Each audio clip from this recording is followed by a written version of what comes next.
क्या होता है स्वाभिमान, और क्यों हम स्वाभिमान के लिए उसने घास की रोटी तक खाई, लेकिन उसने अकबर के आगे सर नहीं झुकाया। और जब महाराणा प्रताप घायल हो गए और उनकी मृत्यु हो जाती है, तो वही अकबर आंसू बहाता है, क्योंकि उसके सामने लड़ने वाला एक महावीर खड़ा था। हमेशा महाराणा प्रताप ये चाहते थे कि भारत अखंड रहे, भारत सबों का रहे, और भारत के वासी स्वाभिमान के साथ इस हिंदुस्तान में जीवन जी सके। और यही संकल्प हमारा भी होना चाहिए। जाति की बात नहीं होनी चाहिए। हम राजपूत हैं, हम तेली हैं, हम जादव हैं, हम मुसलमान हैं, नहीं, हम भारतीय हैं, हम घोड़ा सहन के लोग हैं, हम श्रीपुर पंचायत के लोग हैं, हम ढाका विधानसभा के लोग हैं, और हमारी समस्याओं का समाधान होना चाहिए।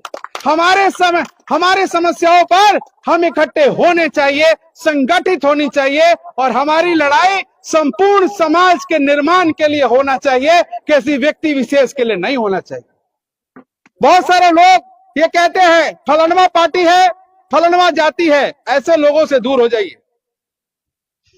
जो लोग किसी पार्टी, किसी जाति को लेकर जीवन भर चलना चाहते हैं, वो आपके नहीं है, वो आपके नहीं है। इसीलिए खुद को संगठित कीजिए। और हम लोगों का जो संकल्प था वीर कुंवर सिंह का मूर्ति लगाने का, तो घोड़ा सहन में लग गया।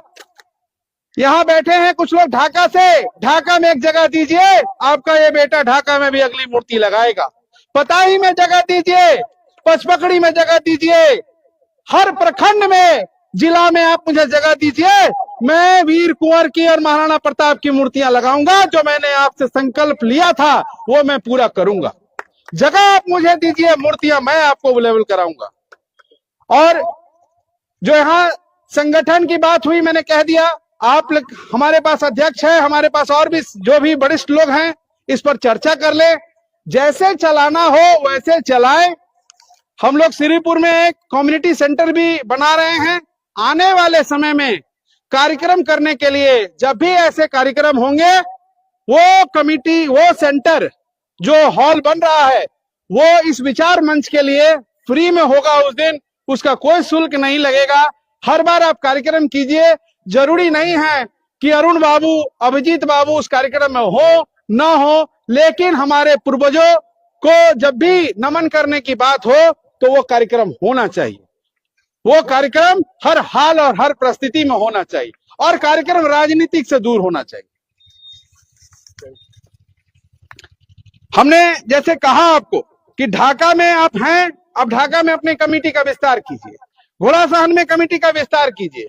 अरे इतना बड़ा विस्तार कर दीजिए कि हम हर एक दुख के जो घड़ी में जो लोग हैं, हम वहां तक पहुंच सके, हम उनकी सहायता कर सके। ये मंच किसी को मुखिया और किसी को विधायक बनाने में इस्तेमाल नहीं हो, लेकिन किसी को डॉक्टर, किसी को इंजीनियर और किसी के कैंसर के इलाज में हाथ बटाने का काम करे, ऐसा मंच बनाइए। रह गई बात कि कौन विधायक बनेगा, कौन मुखिया बनेगा, कौन एमपी बनेगा, इसका फैसला बाद में कर लिया जाएगा। हमारे समाज से नहीं कोई बनेगा, कोई बात नहीं है, नहीं बनेगा। समाज संगठित हो जाएगा तो जो भी होगा वो आपका पैर पूजेगा, जो भी होगा वो आपका पैर पूजेगा। और अगर आप बिखर गए तो आप भी बनिएगा, आपके समाज का भी बनेगा, तो वो भी आपके पास नहीं आएगा। इसलिए संगठित होइए, एक साथ एक ताकत दिखाइए, केवल वोट में नहीं, लोगों के दुख दर्द में, किसी की सहायता में, किसी की जरूरतों में, गरीब के बेटी की शादी में वहां खड़े हो जाइए। आपके पास 2 घंटे का समय है, आप पैसा नहीं देना चाहते हैं, लेकिन अगर वो गरीब है तो उसके घर पे जाके 2 घंटा आप कुर्सी लगा के बैठ जाइए। उसकी यही मदद बहुत बड़ी मदद हो जाएगी कि हमसे बड़ा है फिर भी बैठा है। उसकी कई समस्याओं का समाधान आप बैठे बैठे वहां से कर दीजिएगा। तो हम लोगों को ये परिवर्तन लाना होगा, अपने अंदर ये परिवर्तन लाना होगा। कुछ चीजें मैंने लिखी थी, भवन के बारे में मैंने बता दिया, मूर्ति भी बता दी मैंने। जो सम्मान समारोह है वो बहुत अच्छा बात कहा कि महाराणा प्रताप के नाम से हम लोग प्रति वर्ष अगर कोई सम्मान समारोह रखते हैं तो ये अच्छी बात है। अध्यक्ष जी, इसको आप कंसीडर करिए। जहां तक होगा अभिजीत सिंह उसमें आपकी मदद करेगा। और जो लोग हमारे समाज में सक्षम हैं, अगर वो कुछ धन देना चाहते हैं तो मुझे नहीं चाहिए, ना मुझे देना है आपको। वो आप कमेटी को देना चाहते हैं, कमेटी उसको कैसे चलाएगी वो कमेटी जाने। उसमें उस कमेटी में अभिजीत सिंह भी नहीं है और दूर दूर तक उसमें कमेटी में अभिजीत सिंह रहेंगे भी नहीं, क्योंकि मैं एक राजनीतिक दल से जुड़ा हूं और ईमानदारी से कहता हूं मेरा एक ही लक्ष्य है, इस ढाका विधानसभा को बदलने का, इस ढाका विधानसभा को बदलने का। इसलिए मैं उस कमेटी में नहीं रह सकता। मैं उस कमेटी के लिए काम जरूर कर सकता हूं, समय जरूर दे सकता हूं, मेहनत जरूर कर सकता हूं, लेकिन मैं उस कमेटी में नहीं रहूंगा। ये मेरी अपना विचार है। और आप सब यहां आए, आप सबों ने समय दिया। जो लोग कहते हैं कि हमें खबर नहीं मिला, हमारे पास जितने नंबर होते हैं मैं लगभग नंबरों पे फोन करवा देता हूं। अब ये हमारी भी जिम्मेदारी होनी चाहिए कि घुघुआ में अगर हमको पता चल गया तो घुघुआ में पूरे गांव को क्यों नहीं पता चला, इसकी जिम्मेदारी उस व्यक्ति की होनी चाहिए। श्रीपुर में मुझे पता चला तो श्रीपुर में अगर 20 घर है तो 20 घरों को क्यों नहीं बताया गया। अमुआ में पता चला तो अमुआ के सभी लोगों को क्यों नहीं सूचना मिली। ये एक व्यक्ति की जिम्मेदारी नहीं है या इस कमेटी की जिम्मेदारी नहीं है, ये हर एक क्षत्रिय का अपना अधिकार है कि अगर उसके कान में बात पड़ गई कि महाराणा प्रताप या वीर कुंवर या पृथ्वीराज चौहान जी की या किसी भी महापुरुष की जयंती या पुण्यतिथि मनाई जा रही है, तो बिना बोले, बिना संकोच किए उस कार्यक्रम में 2 मिनट के लिए जरूर आना चाहिए। उसे 2 मिनट के लिए आके फूल चढ़ा के चले जाना चाहिए। तो मैं आप सबों से यही अनुरोध करता हूं कि जब हम लोग मई में ये कार्यक्रम फिर कराएंगे और निश्चित ही कोशिश करेंगे कि जो इन्होंने कहा है और जो चीजें हैं जो कमेटी डिसाइड करेगी उसके ऊपर हम लोग काम करेंगे। और कोशिश ये करिए कि हर गांव में कम से कम 1 से 5 लोगों की एक कमेटी हो जो हर आदमी को समय दर समय खबर कर सके। आर्थिक उतनी आवश्यकता भी है नहीं जितनी इन्होंने कही है। अगर किसी को हेल्प करना है, किसी की शादी है, कोई अमीर आदमी करना चाहता है तो डायरेक्ट कर दे, उसको मंच की जरूरत नहीं होनी चाहिए। वो डायरेक्ट उस बेटी का सपोर्ट कर दे, डायरेक्ट उस बेटे को सपोर्ट कर दे। जहां तक रूडी साहब की बात है तो रूडी साहब 7 बार MP रहे हैं हजूर, 7 पेंशन और 1 तनख्वाह उनको मिलती है।